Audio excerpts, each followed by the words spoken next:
Right, Dunn D. There you go. Good, mate. Thanks for coming down and having a chat. Pleasure, bro. Pleasure. First off, I suppose, bit of introduction for those that don't know. You're a Tassie hip hop artist. Yes, I am. Yep. You've been doing it for as long as I can. How long? As long as I can remember. I think about 25 years, man. I'm 39 now. Yep. And I officially say I started rapping when I was about 14. That's when I started writing my own verses. Yeah. But, so, 25 years, man. It's I was like jotting stuff down, having a bit of a think over the last couple of days before you came down, and two of the first hip hop albums that I ever bought. One was Ugly Duckling, and the other one was Unleash the Nugget. Yeah, true. Yep. True. Yeah, which I'm pretty sure Was it Chickens in the Closet or what was the other one we did? I remember Ugly Duckling was Meat Shake. It was called. Yep. I honestly can't remember, but I remember at the start of it, it was like it's Unleash the Nugget from around the way. Despite what you think, we're not reggae. Yeah. Just six lads from Rosny. Yeah. Behind the mic is where we like to fucking hell. That's a flashback, bro. And I was trying to find the like something on YouTube, but I couldn't. But I did see that there's stuff, and I remember seeing you talk about it. You'd found an old CD or old recordings or something, and I was like, "Fuck, what a flashback!" Eh? Yeah, I think there you go. Yeah, that's Chickens in the Closet. That CD, which would have been recorded 2003, I reckon. At Rosny? Not at Rosny, but I think that we did the original kind of, because I went to Rosny 2002, 2003. Yep. So I think we recorded it at Red Planet, but it came out when we were college kids, man. Yeah. So. It's Rosny College has done some good stuff. I remember when my sister went there, Asta. She went there, right. and she won. Was it Triple J Unearthed? I think something like that. And then Bliss and Esso come down and like played a thing at the school, like a concert type of thing. So yeah, Rosny College has done some good shit. Yeah. So 25 years. I suppose I've always been listening to your stuff sort of on and off. The one of the biggest things that definitely stands out to me, though, well, I suppose your song "Pull Your Head In, Mate." That song for me, from the outside looking in, and again, like I'm not like I haven't been following your journey like every step of the way, sort of thing. But to me, that was like one of those like huge songs that, like, from my point of view, like blew you the fuck up. Is that sort of an accurate? I'd say it. Yeah, It was a big song for me. Yeah, and the thing with my career is like I haven't necessarily had that defining moment of like I've blown up, and it's just been a very steady grind with ups and downs all along the way. But yeah, Pull Your Head In, Mate was written in 2022 about a mate of mine that I came up with, my mate Johnny, who got deep into the pip and fucking and he'd been on his journey, and I had some other mates that were going on that journey as well of getting really hard into meth, that eventually I was just like, fuck this, I'm going to write a song about it. And it was also, it was one of the first songs I did where like it was just mainly just guitar and singing. There was no rapping in it. Man, I think that makes, well, for me, that just makes it hit that much harder. Like it's just, it's more intimate. Yeah. It's just like those words, they just fucking sting, man. Yeah. Like, did he? Well, I mean, I'm assuming this isn't the first time you've said it was about him. Does he know? Like, do you guys still talk? Yeah, we still talk, man. He's in jail at the moment, so okay. It's a tough one. Was he shitty that when you were like, this song's about you, sort of thing? No, I think because he was off doing crack activities when it was happening. He was deep in it. So I didn't hear from him again till. Not maybe like 6 months later, and I think he'd done a little stint in jail, got back out, and he was almost proud of it, man. I don't know, like not proud of the song, or I don't know, but like he wasn't mad. He wasn't mad about it. Like I know that I've had people hit me up like, man, I was sitting smoking crack with this guy in a room, and he told me this song's about him, and I said, fuck off, cunt, you're off your head. Yeah. Like I remember. Is it Pitchy? Nah, what was the dude's name from up Baghdad way? Who's did that song on the little 50 riding down the street? Monksy. Yeah. That's it, Pitchy. I remember because I think he had some good hits, but then he had a bit of a sort of slip up, so to speak. Yeah. at the time that came out, I remember seeing you put up, you're like, it's not about him. Yeah, 'Cause I think there was a lot of he people. thought it was about him, but it was like, nah. And it's like, as I said, there was people that influenced it, and it was definitely like I'd seen so many people go down that path. He was one of the people that was definitely influenced by, but it's not about him. There's specific lines in that song that only my mate would get. You know, when we used to write raps upstairs at the pub, and that's when, you know, I grew up at the Republic Bar. My dad started a Republic Bar, but I found that out. Greeley told me that. Me and my mate Johnny would go upstairs back in the day.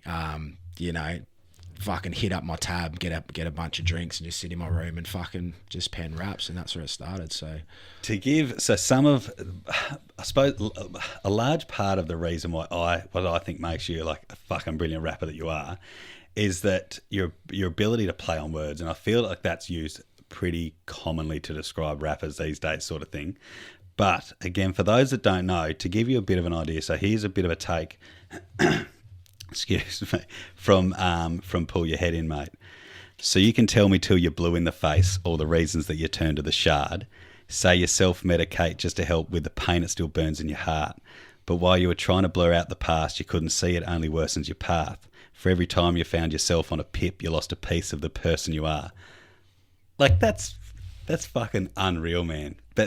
So that's like stuff. That whole song is just full of, you know, these just beautiful flow of words and stuff. And I think a lot of rappers, they try to do it, and people, they get stuck, sort of thing, and then end up putting more emphasis on like certain words just to sort of stop something to start a next one, sort of thing. Yeah. If that makes sense, which doesn't seem to happen with you, I feel like. Well, the words that you use are pretty articulate. And then, so to give you an idea, another a bit of a snippet from King Pelican, going from the other, like the more of the humorous side. You make a noise, but I ain't even heard of you. Brought your missus to my shows, and I ended up converting her. Now I'm in her algorithms daily, and it's hurting you.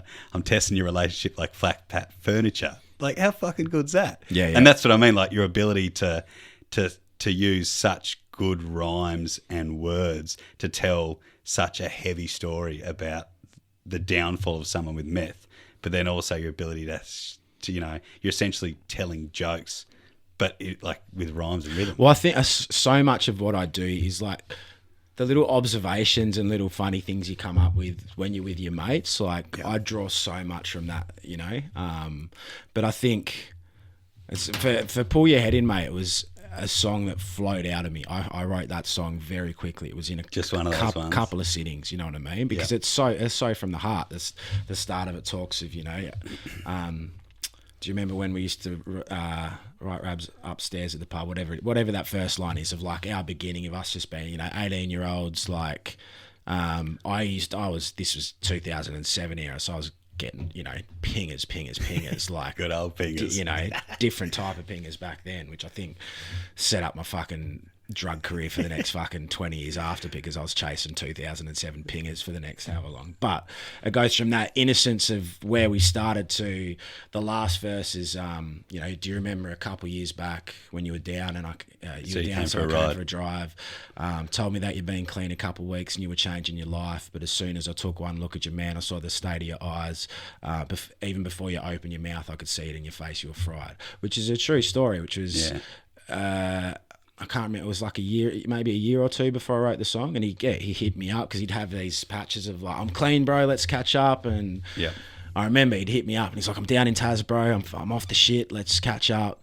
And I got round there, and it's just crack talk, bro. And it was after like, I don't know, 45 minutes. I'm just like, bro, you're on it. And he's like, can you tell? I'm like, yeah, can't. Like, of course I can, man. But that was it's a tough one, that song. I've got a lot more acceptance out of it these days of he's doing his own thing, you know. But he's slipped up a bunch of times since, and as far as I know, hasn't pulled his head in, you know. Yeah. But I know he's in jail at the moment, so I hope that the next time he gets out, that maybe there'll be a bit of a change with that one. For sure. I must admit, man, when I because that came out, I must have been recently sober. Yeah, I think, or not long sober, sort of thing. And that came out, and not that I got ever on the pipe or anything like that. still could relate to, like, I know people that had, and just with my own addictions and own struggles and stuff. And again, as we were saying, like, just the acoustics, I dead set, like, I could sing it word for word, man. I had it on repeat, just flat out. And even to the point, like, I love making videos for things. And I've still got it, like, written down at home. I had it in I was fucking this close to sending you a message, man. I was going to be like, can I film a film clip to this song? I had it, like, all thought down. I was like, this is just had this wicked plan in my head. I was like, yeah, it's just, the ability for you to tell that story from start to finish about the start of your relationship, the deterioration, and then the end. Like, it's.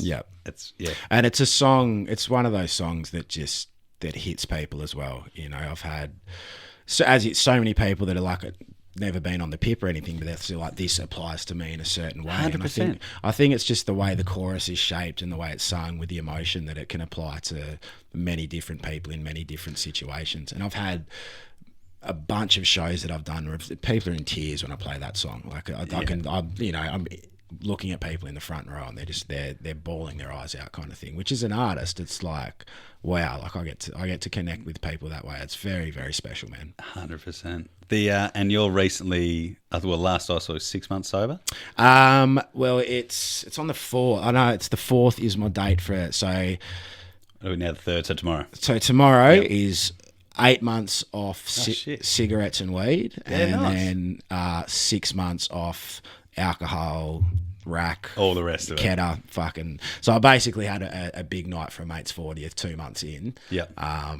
Did you hate yourself? Were you as committed to the straight and narrow at that point, or? I didn't know what I was doing with it. You know, I was like, I knew I needed a break, or I didn't know if it was indefinite or what. You know, I've always been a binger. It was never like a thing of like I was doing drugs every day or drinking every day. But the weed has always been the big one for me, my biggest addiction. That seems to go hand in hand with rapping, doesn't it, really? Yeah, Greeley was saying about that, about how, you know, you grew up listening to Snoop Dogg, smoke weed every day. I've got to smoke weed every day. Yeah, man, yeah. And, weed is... But I'd had... when I first gave everything, I'd had back in, I think it was May last year, another mate's 40th, had a fucking huge night, like a debaucherous huge night. And then I remember the next day, and you know, my usual like come down fucking situation, just smoke a bunch of weed and fucking block it out. And I remember I punched a few cones, like coughed my fucking guts up, was, you know, just the snot's going and shit, and just instead of like feeling chills, just instant anxiety. And I was just this feeling, I was like, man, why am I doing this if it doesn't actually make me feel good anymore? Yeah. So that was the I was like, no, I've got to fucking quit this shit. So yeah, quit the darts and the smokes, and and I knew I had my other mate's 40th coming up. I was like, I'll fucking tie one on for that kind of thing. But then once I did that one, I was like, no, I'm actually, that's it. Back her up. And since then, I've done my tour sober, and I get stronger all the time with it. And the longer I go with it, I'm like, this is fucking sick. This is like, I can relate to. We'll get to your tour thing in a bit. So, did you go to NA or AA or anything like that, or just raw dogged it? Just raw dogged it, bro. Yeah, man. Absolutely fucking raw dogged it. With the tour stuff, that's like one of the things I was thinking about that I wanted to ask you. I imagine, so when I got detox, went to rehab and stuff. And I was starting putting on my socials when I come back out. I was like, I'm not going to be funny anymore. I'm not. All these things that I've built this persona, everything that you guys know me for is going to be shit. This is the end of it. Thanks for coming along, sort of thing, which isn't the case. It's like it's just gone from strength to strength since then. But it's all different now. I imagine. But yeah, again, that's my part of it. Is people are watching me through a screen. I'm not interacting with them all the time. I imagine it'd be so different. I mean, all of your clients basically are pissed. But they're at licensed venues. They're drinking. Yeah. So for you to essentially be a hype man without all that stuff would be like, it'd be crazy to try and navigate. It was very daunting at first. And just, you know, with my own persona is so based off, and I think it comes from, you know, like growing up in a pub. Like I've always been, you know, the cunt in the parties. Like people would know me for 20 years of coming to Tassie as artists, and I've supported them and just getting off my fucking head. And like I prided myself on like, I'll show you cunts a good weekend, you know, like. Yeah. So it was really discovering myself again. And I remember that the first show that I did do was my Melbourne show back in, I think, August, and it was daunting, but it was at the same time I was okay with it. But I just had to hide myself away from everyone for like just there was a little green room upstairs with no one in it, and I just sat there by myself for most of the night till I got on stage. Whereas now I can navigate it a lot better. Where I can talk to people. I'm not feeling awkward when I actually feel almost better than if I was on it now, that I'm having better conversations. I'm more present. So it's been a journey, man, but it's at this point now, it's like... It's the new norm, isn't it? It's given me so much power. Like I've also, and just sorting out my own head as well. And I think everyone that gets into substances is, we're burying something. You're running from something, yeah. And I think, with a lot of my stuff as an adult is my relationships that have fucked me up and things that have happened, things that I've done. And instead of dealing with them with your emotion, especially with smoking weed, man, like, when I was smoking weed, it was like, I feel stressed or I feel upset, I'm going to go have a cone. And then, oh sweet. What do you mean? I was stressed. I'm fine. It's all good. So much of that first couple months is just sitting in your emotions and learning to fucking sit there in the fucking filth of how you feel and just be like, with no escape. You have to sit there with them. And since I've got through that, I feel like in the 2 months preceding giving up weed and then also giving up, alcohol and drugs as well, like I've dealt with things that have been in my head for 5 years, 10 years. Shit you didn't even know was there. Yeah. The one of the big things for me was learning to sleep. Like, because that was always, and I know weed's the same, like, you drink or you smoke or whatever, and you're not passing out, but you're sedating yourself to the point of sleep. I remember in detoxes, they just load you up on Valium, but then rehab, you're just raw dogging it. And that was a fucking blowout, like learning to fall asleep again, which in itself I find almost like a drug experience now, like that trippy, lucid, half asleep, half awake thing. It's like fucking, that was, but I hear people like long-term sort of pot smokers, because it stops you dreaming. Yeah, man. Yeah. And so have you started dreaming and stuff again? Yeah. Yeah, last night I had like not bad dreams, but just crazy vivid dreams last night. I remember waking up this morning, like, fuck, it's like a movie. But I also used to get, like, I don't know if it's that, like, you don't dream as much, but you also don't remember your dreams at all. So I used to get, years ago when I was a very heavy weed smoker before my daughter was born, like all day, every day. If say I went like, didn't smoke during the day or whatever, but I'd have situations in real life where I'd get a glimpse of like one of my dreams and start to remember it, and it would give me a fucking panic attack, bro. Like deja vu type of thing. Yeah, deja vu, but would turn into a fucking panic attack, and I just, like, it would overwhelm me to the point I couldn't think of it. Like, and this used to happen for years. It hasn't happened for a few years now, but I think that was related to my dreams as well. Whereas, when I first gave up, some of the dreams I was having were just like, fuck, man, this is hectic. It's pretty, how you were saying that, hiding yourself away in a green room to start with, and then, slowly getting better at it, and now it's like the new norm, and now you feel better at it. I was talking to a bloke, he sent me an email and was asking me about drinking and sobriety and this and that, and he said how he just doesn't know how he can imagine, like, he can't picture himself giving up alcohol. He's like, I just can't see it happening. And I was saying to him, you don't see it at the time, and even me probably telling you this, you're not going to believe it, but it's not going to be how things are now, just with alcohol removed, or like whatever the drug might be.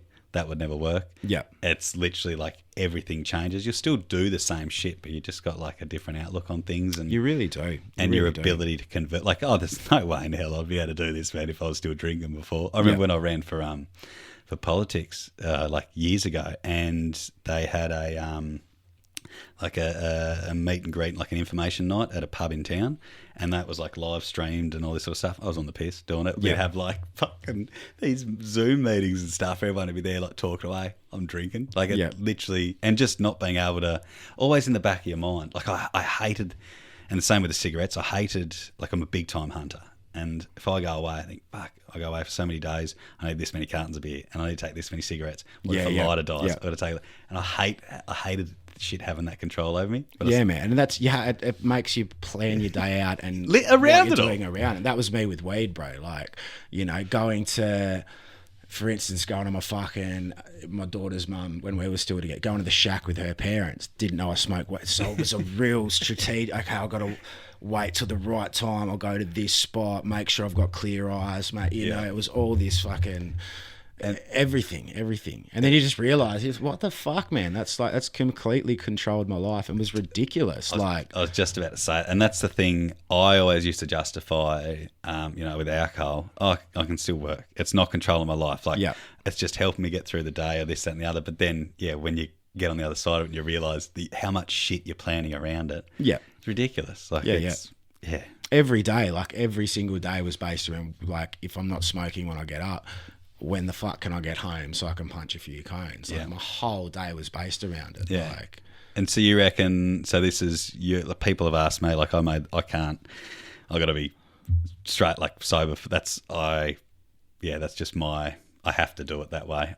It's sort of all or nothing for me. Is that something you do, or you're seeing what happens? I think with probably at least weed and cigarettes, I'm 100%. Like, I've got my 40th coming up this year, and I feel like I want to be able to maybe have a few drinks for that. I'm not 100% sure yet, but I feel like that would be my one drink this year. You know what I mean? Like, if I fucking do. Yeah. But at the same time, we'll wait and see, because I feel good. You know what I mean? I feel fucking good. And I've also got a lot of people that are following me in my footsteps now. I've got a lot of people that hit me up like, bro, you've inspired me to do this, that, and the other. So you don't realise how many, like, the little things like that. I mean, it's a big deal, cutting out all those vices and substances out of your life. But just, you don't realise how many people are watching the little things that you do, little things that you might brush off, like something that you might say in this interview, say, for example, like talking about Unleash the Nugget, might jog someone's memory about some CD that they had and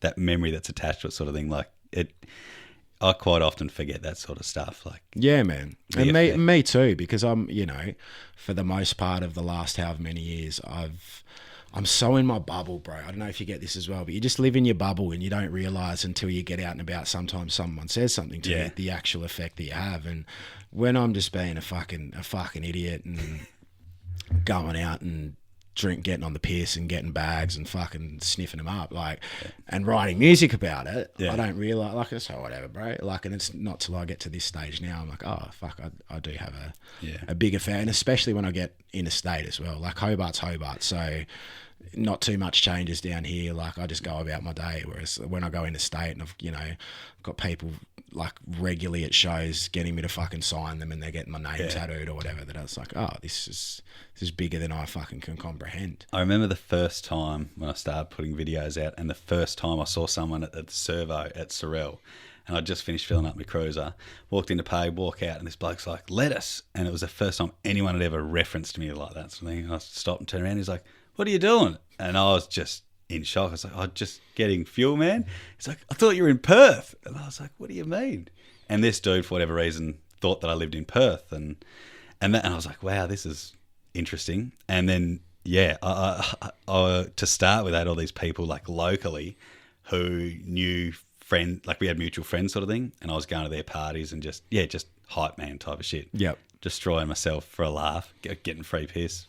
You know, like it's all good for a laugh. But then, you go interstate somewhere, and that was a big blow for me.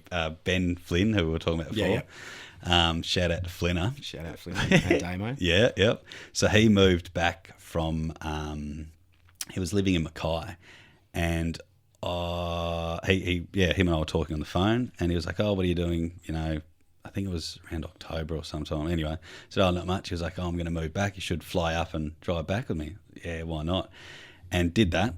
And that was nuts, man. Like, he had this little red Corolla, and I like made shirts made and like the whole 9 yards.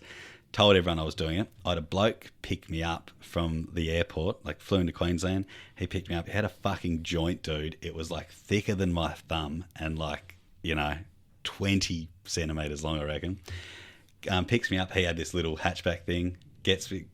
Puts me in his car, lights up this joint. He had a whole carton of Great Northerns there. And I blew this joint just because I was, I still only got halfway through it. Smoked that, drinking piss. Got to Flinders House, man. I could barely function. I was like off my fucking head. Partied hard at Flinders for a couple of days. Oh, for one day. Missed our start. They were supposed to drive back. Had to get these other guys to drive us. Yep. And then the whole way down, like we were just camping it. And I were waking up, man. And I had like videos from people that were outside the car and like looking in the car, man. Like I'm asleep in the car, Flinders outside in his tent. And it was mind blowing. Like seeing... You're right, being in that bubble, especially, I live rurally. But, it's definitely lost on you. And, and that's another thing. It makes me wonder about, like, I fucking love music. Absolutely froth on it. Always have. And I think I listen to it more than most. I think. Like, if I listen to a song, if someone asks me about a song, and we start talking about it and I say, oh, did you hear this bit? Did you hear that bit? It's a common factor is always that I've read into it more or heard things that they haven't, sort of thing. Yeah. And then it makes me wonder, when you write music, like some of that shit's fast, like King Pelican, like that's really cool. But do you ever think like, I wonder how much of it's lost on people? Like, and that's the other thing. You might say a verse and that verse in itself is really, really cool. But then the start of the other verse changes that verse again or adds to it, sort of thing. Yeah. Do you ever wonder, like fuck, I'm wasting this? Like, are they even listening? For the most part, I just try to write for me. You know what I mean? And but I always try and put Easter eggs in there. I really especially with my more deeper shit. Like I reference old songs, or there'll be references that maybe only my mates will get, but.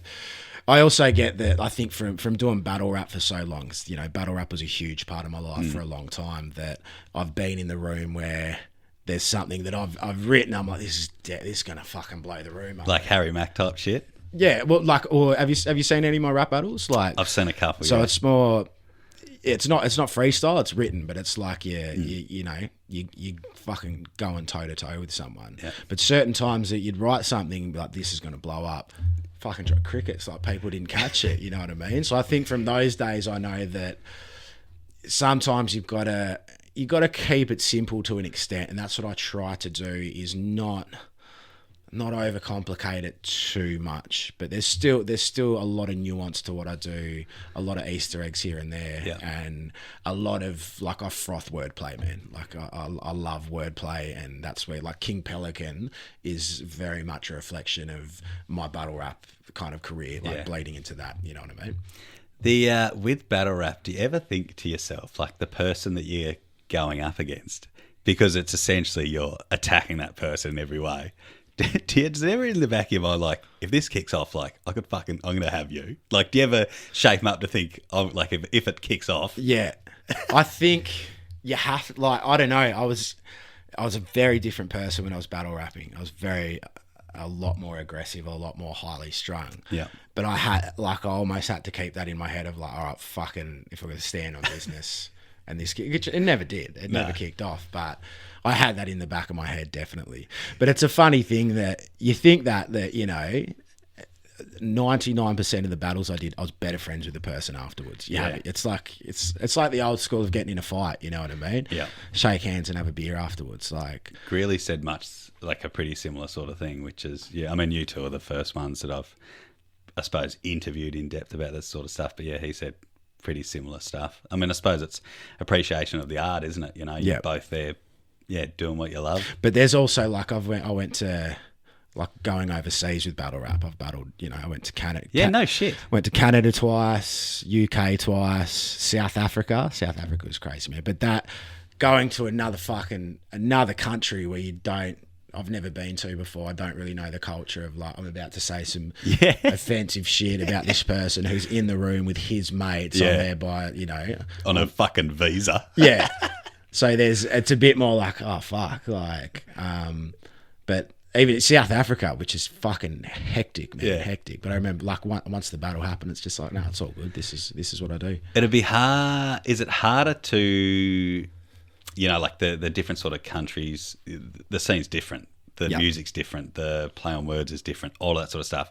Is it hard to still be relatable on their terms sort of thing over there? Or you just did your own thing and hoped that pretty much did. I think the first, the Canadian battle scene, that was my first international appearance going overseas. I went to New Zealand in 2015 before that, but New Zealand's fairly similar to Australia, I find.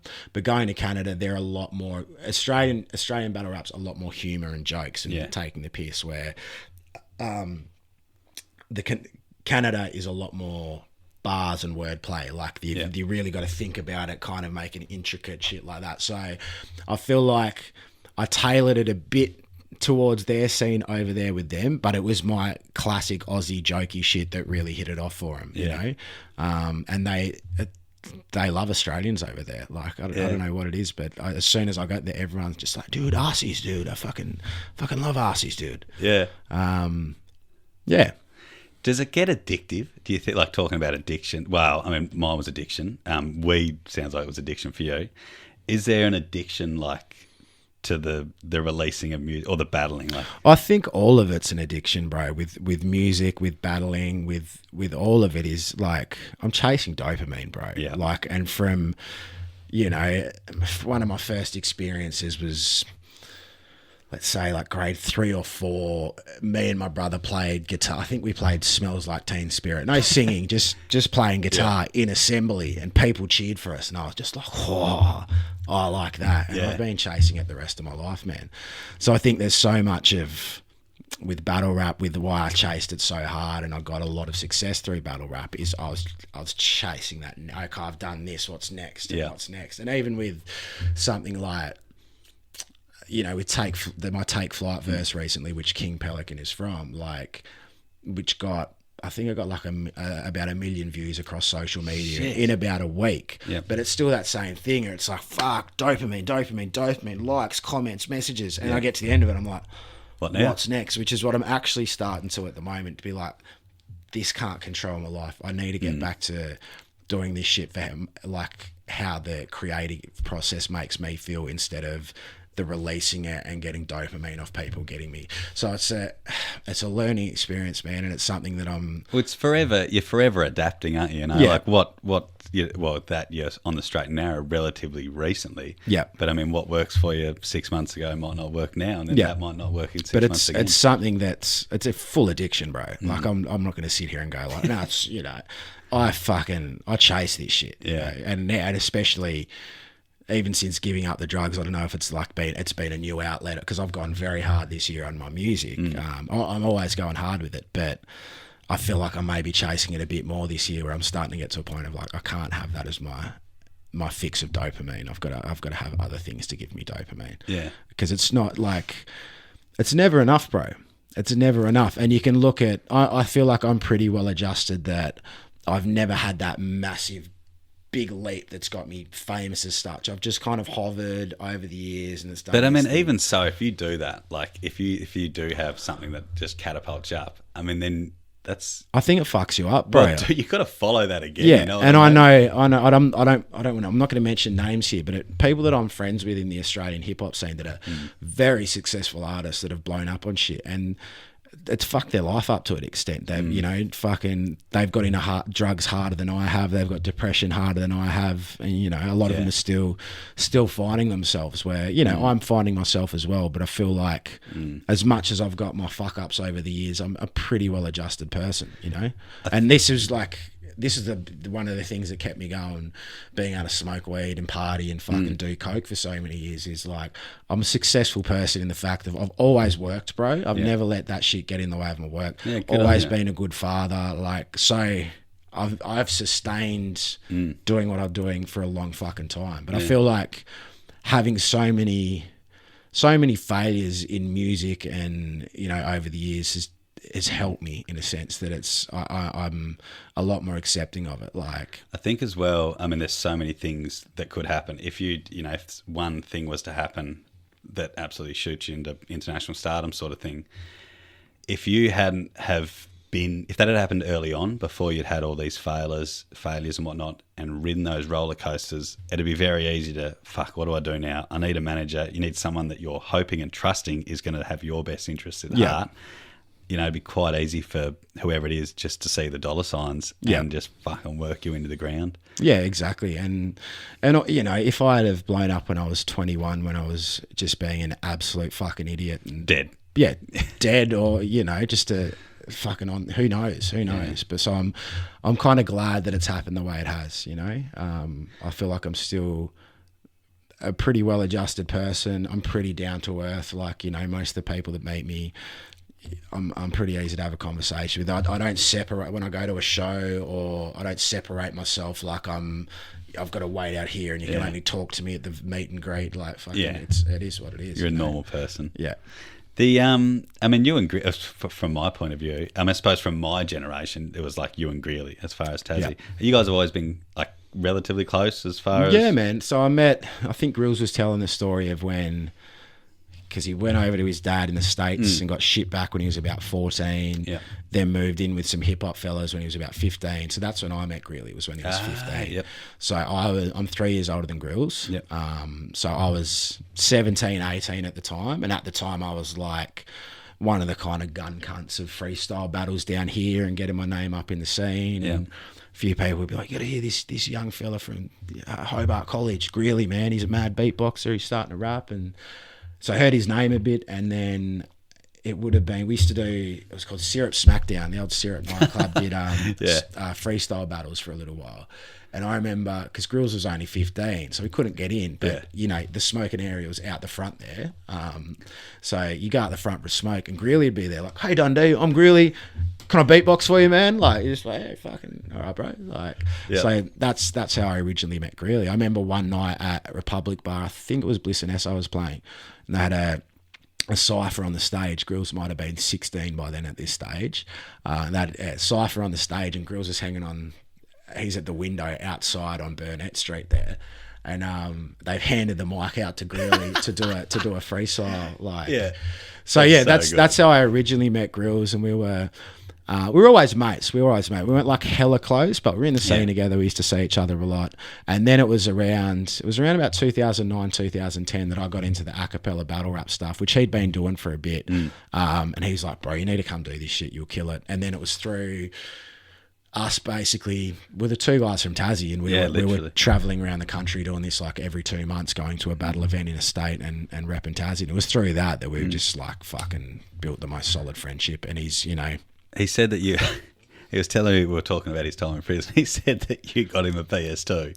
Oh, yeah, bro. Was that like smug? I didn't ask him, but I didn't know if that was like some illegal or could you legitimately It wasn't, got him. So you could only get the PS2, I think because it didn't have access to the internet maybe, so it's something to do with that. But it was a fucking mission, because I checked the podcast, and what he didn't say was when he got those CDs done, they didn't have a proper receipt for him. So I had to go into Jimmy, who's my like Jimmy Skating Street, because he had the shop. So I'm like, bro, can you do up a dodgy receipt for these CDs? And he's like, all right.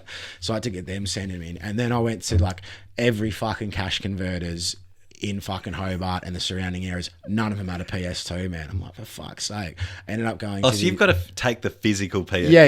Yeah, and with a receipt and everything like that. And I eventually found it at this like little buy and sell place, and I think like Moona or something. Like I tried fucking everywhere. It took me so long, and then I eventually got that, and then I took it into him. It was it was a mission and a half. It's pretty that was, well, to me, that was like how I said your Pull Your Head In Mate was like the song to me that was like, oh my god, this is amazing. That Wrist and Wisdom, in particular Big Grills, that was when they came out, I was like, wow. I actually wrote really this big, somewhat cringy message, just being like, this is amazing, you found your feet and all this stuff. Like, when that came out, that was really, really bloody good.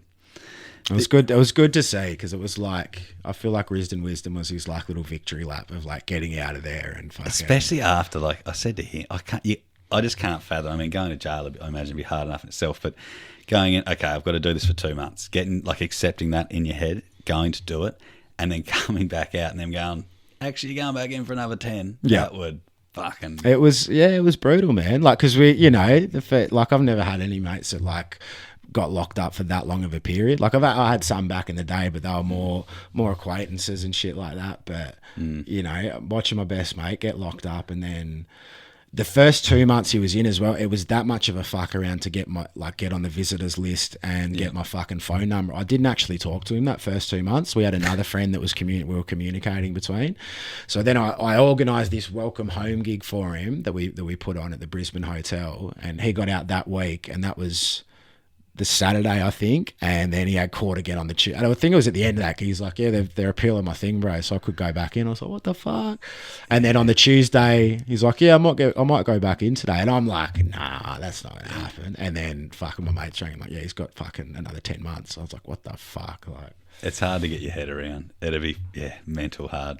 But it was it was an experience. It was a fucking experience. And you went and saw him when he was in there? Yeah, I was in there like pretty much every week when he wasn't locked down. Yeah, because they were getting locked down a lot due to it being understaffed. But I think that's still the case, just quietly. Yeah. Because I'm a support worker. I'm a independent support worker, so I've got clients that have been in prison. Where I've got a client in prison at the moment, which we can't actually do professional visits at the moment because one of the people doing professional visits smuggled drugs in last year, so they've cut all professional visits without this series of fucking checks you got to do. But it's funny that like going in to visit Greeley as my mate, the way I get treated by the screws, as to going in as a professional now is vastly fucking different. Really? Yeah, vastly fucking different. I would have thought Tassie's a small enough place, and you being known, that they wouldn't have. I wouldn't have thought that'd be the case. I would have thought. I like to think the best of everyone. You know, like you're a person, you get treated the same way, sort of thing, regardless of what hat you're wearing. Yeah, well, I didn't realise you're a support worker. That's fucking fit. Have you always done that? No, I've been doing support work for like 7-8 years now. It just goes hand in hand. Like you see, I know Greeley's done similar sort of stuff, obviously not like professionally, but it seems to go very hand in hand, the whole trying to help the youth. And I don't know what capacity you're doing in, but, you know, like trying to help the youth and trying to help people. Yeah. And with music, a lot of people, that's how they reckon they get, you know, say they get into rap and hip hop is it's the expression because they may have had a rough upbringing or they've got nothing else, the sort of thing. But so yeah, that's sort of pretty fitting that that's what you do. Well, yeah, it's like most of my stuff it's youth based as such. It's not. I wouldn't consider it youth work anymore, but it's all funded through the NDIS. But all the guys that I work with, I've got like 7 or 8 clients, all generally younger fellas, teenagers, early 20s, that are, you know, looking for direction, a bit disengaged, a bit on the wrong path. So I basically get to be myself unapologetically and help them along and give them advice, you know. But at the same time, when I first got into the industry, I was doing trauma affected youth work. So it was all young people that had been taken out of home by child safety and had staff around them, which was fucking hectic. I love the job, but it was fucking... What sort of age group are these? From 18, 19 to, I think there was a 2-year-old in one of the families that we looked after, you know, and you saw all types of shit in it, you know. So like some of the background history things you'd read on these kids of their trauma was just insane, like that, you know, what people go through. But I had some beautiful moments. I've got it's a young girl that I worked with who was about 15 at the time, and she was on the ice pretty hard, and I guess I realised pretty quickly that my company, the people that were working with her, had no idea about ice addiction. So when she was coming back from these benders, and they had a policy in place that if she showed any signs of like withdrawal or anything, to call an ambulance. Like, so if she started shaking or anything, so she'd just fucking take off over the back fence and go get on it again for another fucking 3 days. Whereas I got in there with the, you know, okay from my team leaders and shit, but got in there and I got to a point of getting the trust of her. I was like, if you want to fucking do this, man, I'll sit here with you for fucking 2-3 days and help you get off this shit, you know? Which she did. She's like, and she's doing really well. She's had some ups and downs over the years, but she's doing really well, man. It'd be a hard time. I mean, if you're on that sort of stuff from 15, as well as having, you know, somewhat of a troubled upbringing, that's a pretty early on part in your life. Like you wouldn't know a great deal more, sort of thing. No, that's it. I think I was always pretty lucky. Like I had a really good upbringing. Definitely the black sheep why I chose to drink it. But like I'd go to these parties and these dodgy places, but then I could leave. Sort of thing. So I got to see it. Not that I saw it that way when I was younger, but got to see it, that side of it, and then I could go home. And Yeah, everything yeah. was sweet. And the same with when I went to rehab. I definitely felt, I felt out of place. I was the only drinker. Everyone else had been smoking and shooting stuff up. Yeah. But the stories that those guys had, and just it made me realise just how lucky I am. And yeah, man. You know, and even myself, I consider myself that I had a very, very good upbringing. You know what I mean? Like, my parents split when I was pretty young, but I think that I come from a very loving, good family. But there was also just the spanner in the works that my dad started a pub when I was 10 years old. So it's weird. Like I say, like we're a functional yet dysfunctional family. Yep. And things that I did with my dad that I wouldn't fucking dream about doing with my daughter. You know, I'd been there when I was like young, like 14 years old. There's different times though as well. It was different times. But I, getting fucking hammered with my dad at the bar when I was fucking young. And it was just a fairly normalised thing for me. But I think that also set the wheels in motion for how a lot of my life fucking turned out for many years. And it's not to do with my dad. I think I would have fucking chased that anyway, because when I was, from first time I smoked weed, first time I drank, first time I took ecstasy, it was like, it's always something that I've just chased. As soon as I've got a little taste of it, I'm like, no, I want that again and again and again. I was like, but alcohol was one that I've always binged, and I've never been like too regular of a drinker. So I think, yeah. That was always one of my ones with either like the piss or the drugs, is that like you have a beer, or you have a few beers, you get a bit of a buzz. Oh, this feels all right. But I wonder what it'd feel like if I had a few more. Like, I wonder if this can get better.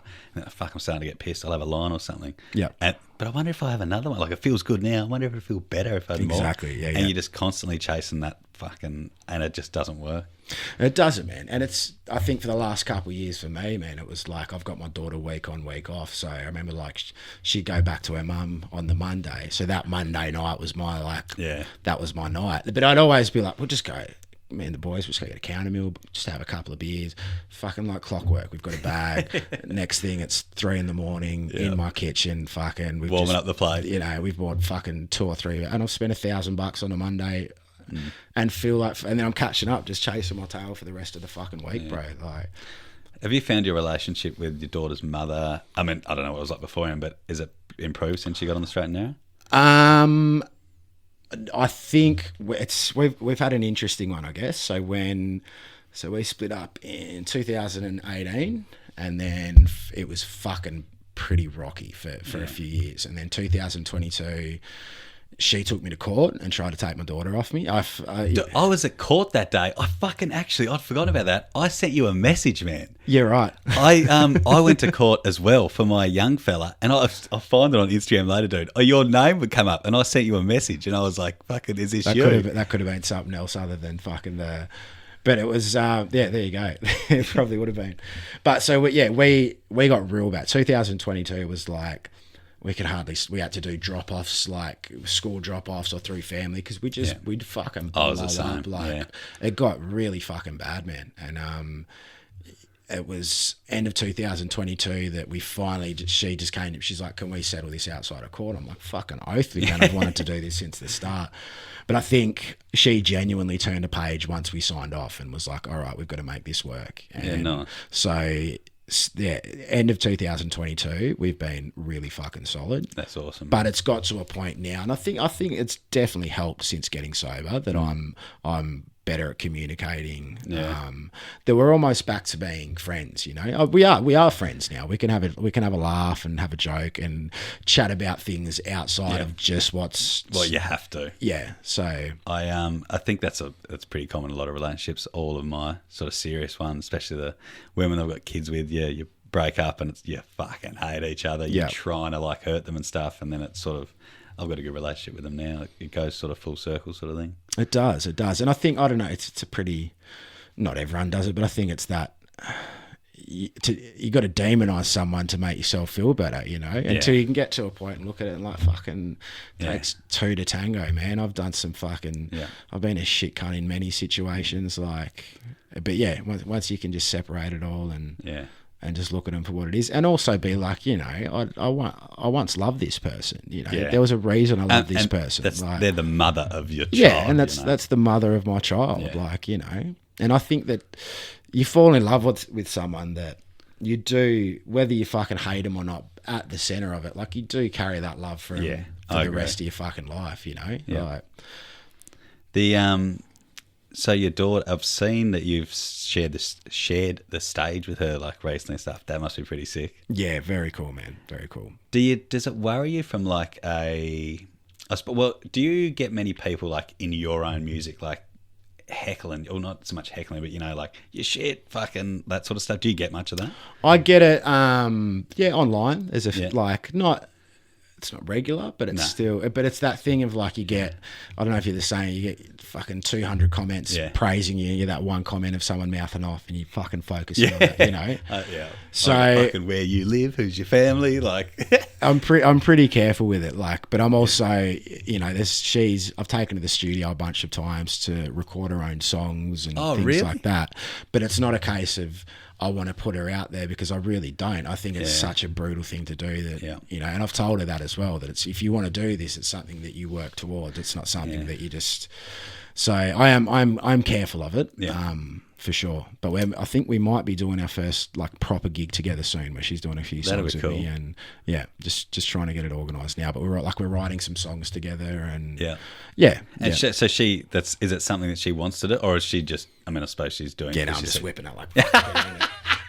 You will get in there and you will fucking sing. No, she's always taken to it, like.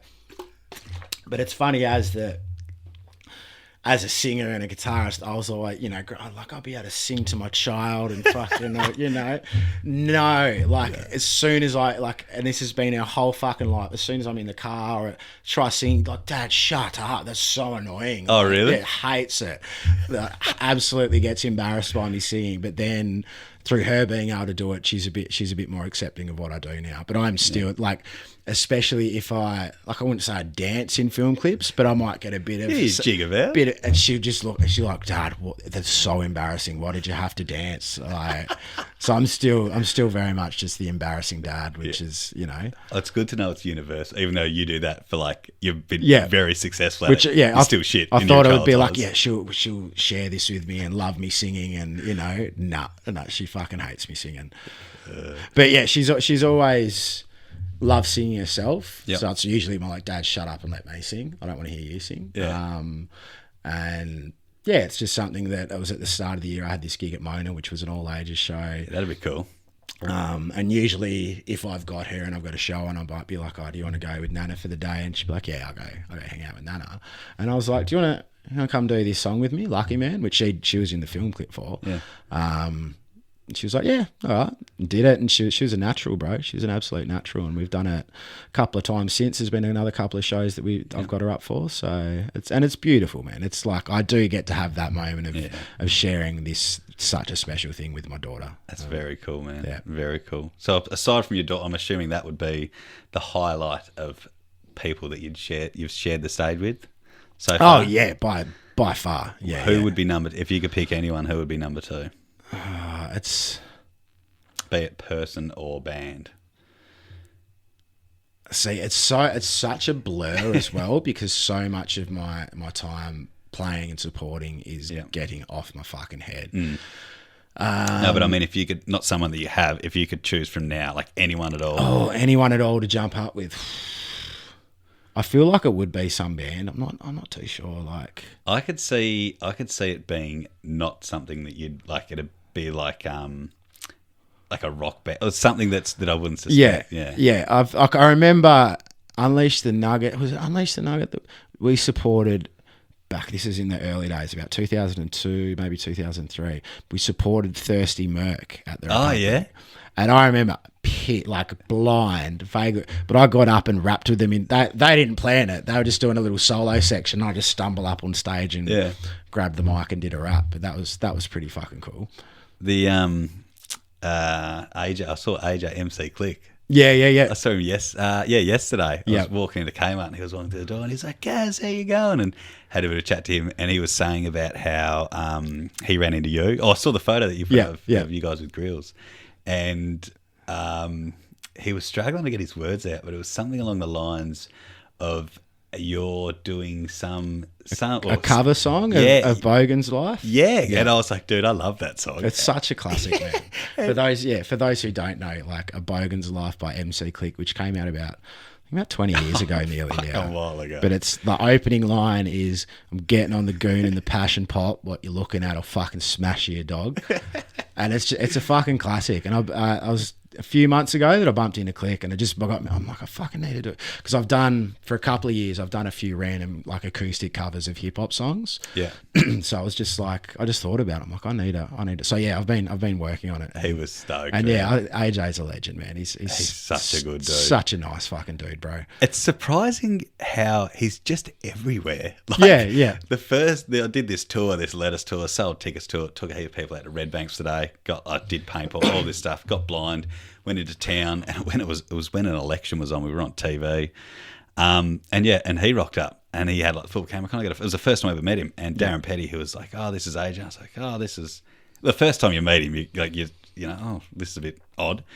And then I saw him at a car meet, and then I saw him at another car meet, and then I saw him at like other events, and then he was there like in his Ambo kit, doing this. He fucking gets about, man. He does, man. He does. And just such like, I've never seen him not smiling. Yeah, and he's just always so happy and so positive. The best energy. And I vaguely remember it, but some blokes were hassling him at a show at the Brisbane. Like, this is like 15 years ago or something. Like, I don't know. I guess it's a vague memory, but I got in on it. Fucking oi, that's fucking MC Click. Fucking leave him alone, you cunts. And he's forever. He's just like, Dunners, I love you, bro. I remember that moment. Fucking still brings it up. And I'm like, sick cunt. I can't imagine why anyone, like, out of all the interactions I've ever had with him over the years, I can't imagine why anyone would have any sort of issue with him. Like, no, that's it. He's such a good dude. He's such a nice dude. He's just got such good energy that every time you talk to him, you feel better. You're just like, you're smiling. You're just like, fuck yeah. Yeah. I stopped and like went out and, you know, talk to people. Oh yeah, I'll catch you later. You know, and then you text them later. I was like, I'll stop there, and I was just like, fills your cup up, man. Yeah, man. Like, yeah, fucking oath it does. Fucking oath. So yeah, I am working on my cover of A Bogan's Life. It might be another couple months away, but yeah, definitely. Are you gonna? He sort of described. I hope I'm not potentially giving away anything. He sort of described it that you were putting a heap of songs together in one sort of thing, and his being one of them, or is that a wires crossed? Well, I've wanted to, because I've done a few like acoustic covers. I've done like, I started off with, which one was it first? I don't know if you heard of 1-4, like the Sydney. So I did a cover of Spot the Difference. I did an acoustic cover a few years ago. And then since then I've done a bunch. I've done like a lyrical commission song and like a Lazy Grey and Bias B song, like a few different songs. So there is, at some stage, I want to put out a selection of fucking covers as a release for sure. Of like your favourite covers as acoustic. Yeah. That would be sick. But I still want to, with Bogan's Life, I reckon I'll put that out before then. Yeah. Because I've got a bunch of different things I'm working on. So that's been on the back burner for a while. Well, I've just got to actually record the tracks, just me and my guitar basically. Yeah. I dropped a song the other day, which was just a random drop, the Walk Through Fire one, which is about being sober. That's another one, dude. I was listening to that, when it came out, and that's I could relate, like resonated very well with me. Just the ups and downs, like these huge highs and the big lows. I was like, fuck this. You can tell when someone writes something that they've been through and they understand, and it's fucking had a hold of them and they've tried to stop, like, as opposed to someone just writing shit because it rhymes. Yeah. And it was another one, like, as I said, Pull Your Head In, Mate just wrote itself. But with Walk Through Fire, like, a lot of the time I'll go to the studio with my mate Callum, who records it all for me, and I'll have pretty much, if not the whole song, I'll have a rough idea of the song. I'll have a bit of a like guitar riff that I've nutted out, and maybe a couple of verses, maybe the full thing. But so you go into the studio to record it when it's not like signed, sealed, delivered sort of thing. Yeah, but for that one, I was like, because we'd been working on a bit of shit for a while, and I was like, let's just go in. Let's see what we come up with. So we had nothing at the start of that session, and we like made the entire song in about 3 or 4 hours, I reckon. And that was another one that just mental. In the studio that just flowed out of me. And I think they're generally the best songs, the ones that just write themselves. That's like, it's hard for my brain to accept that like masterpiece was punched out in a few hours. It's I asked Greta the same thing. He if you write a song, like as you said, sometimes it just comes to you and you're like, fuck, this is what I'm going to write. say for example, if you were like, right, I'm going to write a song about this fucking podcast or whatever. Yeah. If you were to write that song, do you start like with lyrics or a beat, or is there not? How do you go about it? So it depends. It really depends. I think for that one, we started with getting the beat together and then I wrote the lyrics to it. But there's a lot of times where I'm just driving and it's a little funny wordism, something will come in my head. I'm like, fuck, I'll pull over when I get home. I'll put that in my phone, then I'll start to work on it. Yeah. Sometimes I'll grab the guitar at home and just jam something out on guitar and see where it kind of goes. So it takes many forms. There's not like a single formula that necessarily works for it. But yeah, it really just depends, man. It definitely sounds more organic, more natural, that sort of way. If you don't have a regimented routine, okay, I'm sitting down, I have a pen, you're not forcing yourself to do it. Nah, and I think most of my stuff comes to me at the times when it's not, well, I'm not forcing myself to do it. Like, I think if you're there, with writing bars, like rap bars is different because it's like I can sit there and fucking piece this shit out over days and days and fucking work on it. But songs that are from the heart, and I think that you've just got to let them flow out from you. And I've said before that I feel like some music's like, it's like you're not writing the music, you're just like, you're channeling it. It's been in the universe for millennia. And you've just got to grab a hold of it. You just had to channel it and put it down there. That's a beautiful thing, man. That's a good way to describe it. But so I've got the so the cover album will come out sometime in the next couple of years. I'm not sure. I will start working on another kind of my style anthemic hip hop album. But my next release is it's like all acoustic based. It's like kind of like folk country shit, basically. A lot more along the lines of like pull your head in, mate style. Like, and it's just there's no rapping on it. It's all just singing, very much just a songwriter singing kind of based out. So that will be my next release, which is daunting as well because I just blew up with this Take Flight thing. Got all these new followers from that, which is like straight bars, bro. Yeah. And then I'm coming in doing something. That's what I was saying it before. Which is it's so far from that it's daunting for me because I know there'll be some people going, "What the fuck's this shit?" But at the same time, this is me. You know what I mean? And I feel like if I'm just unapologetically myself, then that's all I can fucking do. And also throughout my career, I find that if I'm just doing what I want to do, that's when it works. It's when I start to this is what people want to hear. It loses its essence, you know? I stop myself from I'm not so much now, I'm like conscious of it, but I'll post a video. Posted this one up of this. We cut a tree down. It had a possum in it. I saw that one. Yeah. Yeah, that on TikTok that had like 70 million views, and I don't know about Facebook and Instagram, like somewhere around the same. Because and I never expected that to blow up. That blows up, and then I do the same. I won't post shit. Well, I never used to. I wouldn't post stuff for a while because I'm like, I've got all these new followers. I don't want to lose them. Like I don't, want, but if they see what I do in real life, but I'm very conscious of that now. Fuck it. Yeah. Like, they come and they go, and it always seems to slowly build, sort of thing. So, but I'm very conscious of the same thing. Yeah. Which is it's a blessing and a curse. You do good shit, and then fuck. I got to keep building. I got to. It is, man. It's like chasing that. It's a tough one. It's something that I'm trying to learn to fucking not attach myself to too much, but it's chasing that next high, that dopamine hit of like, it just keeps me fucking going. And I'm trying to step away from it as much as I can, but it's still, we're our own worst critics, bro. And it's always a work in progress, man. It's always a work in progress. It's not like, it's like one day I've grown. Yeah. I've done my Cert 4 in life. Fucking don't have to do anything else, man. We're fucking sweet. Like, we're always learning, bro. For sure. The where does the pelican? Because there's you've even got it like tattooed all over you, and the albums and stuff. What's the fascination? Like, where does this come from? I feel like it comes from more just like in joke saying back in the fucking day. Oh, yeah. So, Rodney Roode would call Pete, you fucking pelican. Yeah. Like, so it's that kind of old Australiana. And around the time when I was writing that album, it was just something that was in my vocabulary, and a few of my mates, you fucking pelican. Yeah. Like, so I just started from there. And then when I was writing that album, I had a bunch of tracks done for it. I did a show at the Brisbane Hotel, and I put on a random beat that I had and started freestyling and just started being like, you know, fucking pelican this, pelican that, you know, and everyone in the crowd was like, this is sick, man, this is sick. So then I went into the studio like a couple of days later and basically had a few ideas in my head, but jotted down which is called Pelican Freeze, which is that off that album. And then that was like, because I didn't have a title for the album, and then it just came to me, and I was like, the Pelican LP. Let's fucking call it the Pelican LP.